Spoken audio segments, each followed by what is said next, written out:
कई बार हम अपने से ज्यादा पावर वाले, ज्यादा पोजीशन वाले किसी पर्सन के साथ रहते हैं। मे बी हम अपने बॉस या एम्प्लॉय रिलेशन के बारे में बात करें, या फादर या सन के रिलेशन के बारे में बात करें, या mother in law daughter in law के रिलेशन के बारे में बात करें, जिन जहाँ पे आपको उनके साथ रहना ही है, ठीक है।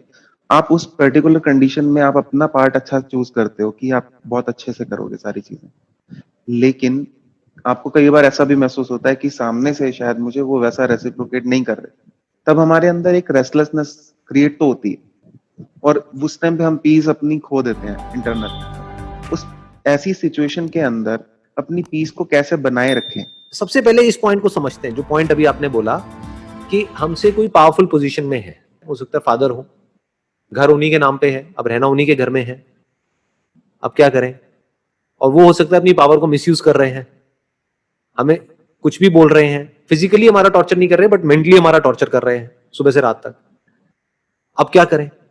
या किसी कंपनी में आप काम करते हो, वहां पे जो बॉस है वो अनड्यू एडवांटेज ले रहा है अपनी पोजीशन का, वो आपको अननेसेसरी आपका मेंटल टॉर्चर करते चले जा रहे हैं। अब क्या करें। तो एक एंगल तो ये है इसको देखने का, इस सिचुएशन को, कि हमें फर्क नहीं पड़ना चाहिए, बट फर्क पड़ता है ना। इस सिचुएशन को आप क्या बोल सकते हो, एक टॉक्सिक रिलेशनशिप है। That other person could be even your husband और वाइफ, राइट। वो कोई भी हो सकता है वो इंसान। एक सिचुएशन है जहां पे हमारा कोई कंट्रोल नहीं है, क्योंकि हमारे हाथ में पावर नहीं है, सामने वाले के हाथ में पावर है और वो अपनी उस पावर को मिसयूज कर रहा है, क्योंकि power tends to corrupt. Right. Power जिन लोगों के हाथ में आती है, ज्यादातर लोग 90% लोग उसको मिसयूज ही करते हैं। बहुत कम ऐसे लोग होते हैं जो पावर आने के बाद भी जिनके पैर जमीन पर रहते हैं, जो अपनी पावर को मिसयूज नहीं करते हैं, बल्कि सामने वालों की पावर को और बढ़ाते हैं, सामने वालों को इंस्पायर करते हैं और पावरफुल होने के लिए। ऐसे बहुत कम लोग होते हैं। ज्यादातर लोगों के लिए बड़े होने का मतलब क्या है कि खुद को ऊपर उठाते चले जाओ और सामने वाले को नीचे गिराते चले जाओ। जितना ये गैप बढ़ गया उतना मैं बड़ा हूं। अगर सामने वाला मेरे से ज्यादा पावरफुल हो गया तो मैं तो वीक हो गया ना। तो बहुत सारे लोग ऐसे हैं जो जाने अनजाने आपको पावरफुल होने ही नहीं देंगे। उसके लिए उनके पास में क्या तरीका है, आपको टॉन्ट मारेंगे, किसी भी तरीके से आपको नीचे गिराने की कोशिश करेंगे, आपको सप्रेस करेंगे, आपको ऐसे दिखाएंगे कि तुम बेवकूफ हो, हम समझदार हैं। ऐसे ही होता है ना। तो अब ऐसी सिचुएशन में क्या करें, दैट इज द क्वेश्चन। क्या हम बिल्कुल ही पावरलेस हो जाएं, यानी जो भी वो सामने वाला कर रहा है उसको सुनते चले जाएं? वो क्या है, वो एक तरीके की टॉक्सिक रिलेशनशिप है। कोई हस्बैंड है अपनी वाइफ को डोमिनेट कर रहा है, आज सिर्फ बोल रहा है, चीख रहा है, चिल्ला रहा है, कल मारने पीटने लग जाएगा, उसकी तो हैबिट ही बन जाएगी। तो बेसिकली जब भी कोई बंदा आपके साथ में कुछ गलत करता है, या आपको अंदर से लगने लग जाता है कि ये रिलेशनशिप टॉक्सिक होती चली जा रही है, तो या तो उस रिलेशनशिप को रीडिफाइन करो, वहीं पे रहो, उसी कंपनी में रहो, उसी घर में रहो, और एक स्टैंड ले लो कि अब आज के बाद में ये नहीं चलेगा। Simple. There are situations where you have to fight for your right. आप अपने हक के लिए लड़ रहे हो। आपका हक क्या है? आपकी सेल्फ रिस्पेक्ट। अपनी सेल्फ रिस्पेक्ट के लिए लड़ रहे हो तो लड़ना ही पड़ेगा ना।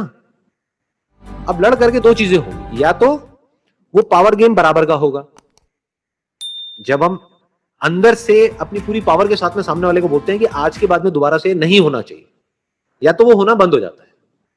फॉर एग्जाम्पल, कोई इंप्लॉई है, वो अपने बॉस को जाकर के उसने बोल दिया कि सर बस अब बहुत हो गया, अब आज के बाद में अभी ये जो आपकी जो वे ऑफ टॉकिंग है, इसको अगर अब आपने चेंज नहीं किया तो मैं भी चुप नहीं रहूंगा, उसके बाद में जो आपको करना हो कर लेना।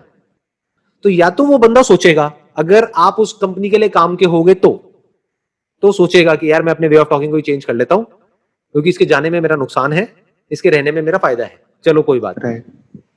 बट अगर उसको ये लगता है कि आप चले भी जाओ तो कोई फर्क नहीं पड़ता, तो फिर तो ऐसी कंपनी में आपको वैसे भी नहीं होना चाहिए। समझ गए? बिल्कुल। जिस कंपनी के लिए आपकी कोई इंपॉर्टेंस ही नहीं है, वहां पर आप रहोगे तब तो वहां पर सुबह से रात तक आपका टॉर्चर ही होना है, और क्या होना है। तो उस कंपनी से निकलो, किसी ऐसी कंपनी में जाओ जहां पर आपकी इंपॉर्टेंस हो। अगर कोई ऐसी रिलेशनशिप है जहां पे आपकी कोई इंपॉर्टेंस नहीं है, आपकी कोई रिस्पेक्ट नहीं है, तो उस रिलेशनशिप से निकलो, या तो वहां पे अपनी रिस्पेक्ट को अर्न करो। वो अर्न करने के लिए लड़ना पड़ेगा तो लड़ो, उससे भी सोल्यूशन नहीं निकल रहा तो छोड़ दो ना उसको। क्यों आग के पास में बैठे रहना है और जलते रहना है और रोते रहना है? ये थोड़ी है लाइफ। टॉक्सिक रिलेशनशिप का मतलब ऐसा है जहर को पीना। तो रोज रोज जहर को क्यों पीना, एक ही बार पियो ना। मतलब समझ गए, वो रिलेशनशिप आपको कुछ दे भी रही है, आपसे कुछ ले भी रही है, हर रिलेशनशिप ऐसी ही होती है। तो जब तक ये इक्वेशन 50-50 है तो बहुत ही बढ़िया है। जितना आपको उस रिलेशनशिप से मिल रहा है उतना ही आप दे रहे हो, बहुत बढ़िया है, बहुत अच्छी रिलेशनशिप है। बट कोई ऐसी रिलेशनशिप है जो आपसे ले तो रही है 90%, आपको दे रही है सिर्फ 10%, तो या तो सामने वाले बंदे को बोलो, जैसे बिजनेस में होता है पार्टनरशिप में, कि भाई या तो तू भी उतना ही काम कर जितना मैं कर रहा हूं, अगर 50% ले रहा है तो, या फिर तेरे को आज के बाद में 10% मिलेगा, 90% मेरे को मिलेगा। नहीं करना तो भाड़ में गई है पार्टनरशिप। तो वहां पे स्टैंड लेना होता है।